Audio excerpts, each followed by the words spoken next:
আসসালামু আলাইকুম রহমতুল্লাহ। Easy higher math বইয়ের বেসিক কনসেপ্টের 5.7 নিয়ে এখন আলোচনা করব। তো চলো ভিডিওটা শুরু করা যাক। দ্বিঘাত বিশিষ্ট সমীকরণের আদর্শ রূপটা একটু আমাদের জানার দরকার। A x square plus b x plus c equal to 0, এটা হচ্ছে আদর্শ রূপ। এ হচ্ছে কি, এ বি সি বাস্তব সংখ্যা, এ হচ্ছে এক্স স্কোয়ারের সহগ, বি হচ্ছে এক্স এর সহগ, আর সি হচ্ছে ধ্রুবপদ। Okay fine. এখন এইখানে কি কি বলছে একটু পড়া যাক। লেখচিত্রের সাহায্যে সমাধানের ধাপসমূহ দেখবো আমরা। এই এই জিনিসগুলো কেমন হতে পারে রেখাচিত্র, সেগুলো দেখব। দ্বিঘাত সমীকরণের গঠন। প্রদত্ত সমীকরণকে দ্বিঘাত সমীকরণের অর্থাৎ a x square plus b x plus c equal to 0 আকারে লিখতে হবে। আমি একটু বলে দিই, এটা একটা জিনিস বলে দিই। Suppose x square 4x minus x square plus 5 equal to 0 এরকম আছে, ধরে নিলাম এরকম একটা ইকুয়েশন আছে। এখন এই ইকুয়েশনটাকে সাজাই কিভাবে লিখব? সবার আগে এক্স স্কোয়ারটাকে লিখব, তারপরে লিখব হচ্ছে এক্স এর সহগগুলা এক্স, তারপরে লিখব হচ্ছে ধ্রুবক ইকুয়াল টু 0। তুমি এভাবেও রাখতে পারো, কোনো সমস্যা নেই। তুমি ইচ্ছা করলে মাইনাস দ্বারা গুণ করে এক্স স্কোয়ারের ঘাতটা পজিটিভ আকারে লিখতে পারো, -4x - 5 ইকুয়াল টু 0। এটা লিখলেও হবে, এটা লিখলেও হবে, কোনো সমস্যা নাই, অ্যাজ ইউর উইশ। কিন্তু তোমার সাজায় লিখতে হবে, ঠিক আছে? যেমন এক্স স্কোয়ারটাকে আগে লিখবো, দেন এক্স লিখবো, দেন ধ্রুবক লিখবো। আশা করি বুঝতে পারছো। পরেরটা একটু যা যাক দেখি কি বলছেন।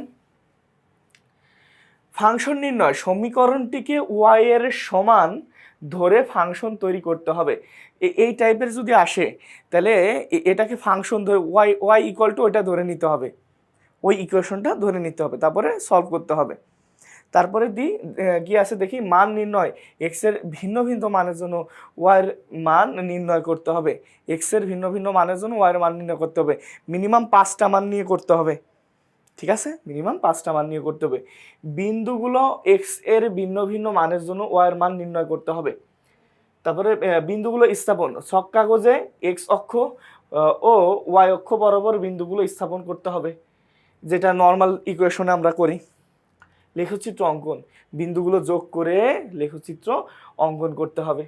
তারপরে ছেদ বিন্দু নির্ণয়, লেখচিত্রটি এক্স অক্ষকে যে বিন্দুতে ছেদ করে তা নির্ণয় করতে হবে। সমাধান নির্ণয়, যেহেতু এক্স অক্ষকে ছেদ করে তাহলে ওয়াই এর স্থানাঙ্ক কত হবে? 0 হবে। 0 হলে তাই ছেদ বিন্দুগুলো এক্স এর মান হলো সমীকরণের সমাধান। তাহলে বিষয়টা একটু দেখা যাক। প্রথমে কি আছে, লেখচিত্রের ধরন। এই যে বি স্কোয়ার মাইনাস 4ac, এটারে বলে ডিসক্রিমিনেন্ট। এটাকে কি বলে? ডিসক্রিমিনেন্ট বা নিশ্চায়ক বা পৃথায়ক, যেটা বলো। বি স্কোয়ার মাইনাস 4ac, একটু বিষয়টা বলি। আচ্ছা, বিষয়টা একটু বলা যাক। এক্স সমান minus b plus minus root over b square minus 4ac divided by 2a, এরকম একটা ইকুয়েশন শিখছিলাম না? এইখানে এই রুটের মধ্যে যেটা আছে সেটাকে বলি ডিসক্রিমিনেন্ট, পৃথায়ক, নিশ্চায়ক, বিভিন্ন নামে ডাকে। বি স্কোয়ার মাইনাস 4ac, তবে পৃথায়ক বলাটা বেস্ট। অর্থাৎ এইটা নিশ্চিত করে একটা সমীকরণের মান কেমন হবে, মূলদ হবে নাকি অমূলদ হবে, বাস্তব হবে নাকি অবাস্তব হবে, সেটা ভ্যারি করে এই সমীকরণের নিশ্চয়কের উপর। তাহলে এই নিশ্চয়কদের কি করব, সমীকরণের মূলগুলা কেমন হবে সেটা বোঝা যায়। ওকে ফাইন, তাহলে দেখা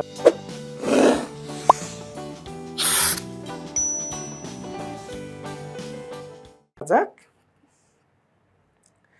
বি স্কোয়ার মাইনাস 4ac সমান 0 হলে এবং এর মানটা 0 থেকে বড় হলে এক্স অক্ষকে একটা বিন্দুতে স্পর্শ করবে, একটা বিন্দুতে স্পর্শ করবে এবং ওয়াই অক্ষকে ধনাত্মক দিকে প্রতিসম হবে। প্রতিসম মানে কার্ভ হবে, এভাবে উঠে যাবে। তো দেখি বিষয়টা এই যেমন, এই যে এক্স অক্ষকে একটা বিন্দুতে ছেদ করছে এবং ওয়াই কার্ভ হয়ে উঠে গেছে এভাবে, ঠিক আছে?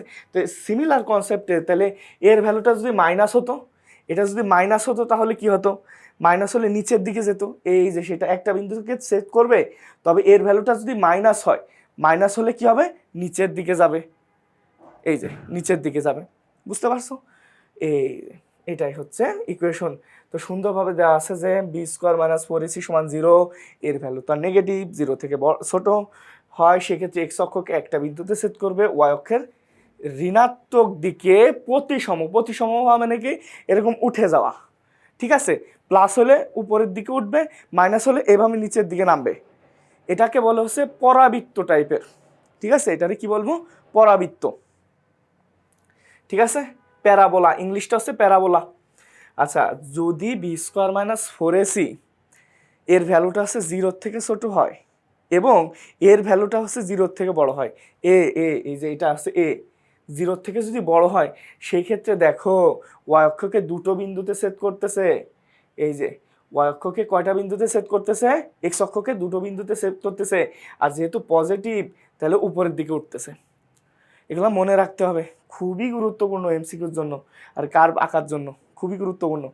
তো সিমিলারলি এর মান নেগেটিভ, এর মান যদি এখন নেগেটিভ হয় আর নিশ্চয়কটা যদি 0 থেকে বড় হয়, 0 থেকে যদি বড় হয়, সেই ক্ষেত্রে কি হবে? এটাও 0 থেকে বড়, এটাও 0 থেকে বড়, কিন্তু এখানে এ পজিটিভ মানে 0 থেকে বড়, এখানে এ নেগেটিভ। তাহলে সিমিলারলি এক্স অক্ষকে দুটো বিন্দুতে সেট করবে, কিন্তু নিচের দিকে যাবে, প্রতিসম নিচের দিকে হবে এরকম। তাহলে বিষয়টা একটু দেখা যাক। এই যে সেটা, এই যে বুঝতে পারছো? খুব ইজি, খুবই ইজি। তাহলে এগুলো হচ্ছে উদাহরণ দিয়ে বোঝানো হয়েছে, এগুলা উদাহরণ দিয়ে বোঝানো হয়েছে। এই টাইপের যে কোনো ইকুয়েশন সেম টাইপের কার্ভ হবে, সেম টাইপের কার্ভ হবে। আচ্ছা, লাস্ট অন একটা আছে, একটু খেয়াল করি। বি স্কোয়ারের ভ্যালুটা যদি 0 থেকে ছোট হয়, এই যে অবাস্তব, অবাস্তব, অবাস্তব, একটু খেয়াল করি। এক্স সমান minus b plus minus root over b square minus 4ac। এই যে বলছিলাম b square minus 4ac divided by 2a, এই যে এই নিশ্চয়কের মানটা যদি নেগেটিভ হয়, তাহলে কি কোনো বাস্তব মূল পাওয়া যায়? তাহলে কি কোনো বাস্তব মূল পাওয়া যাবে বলো?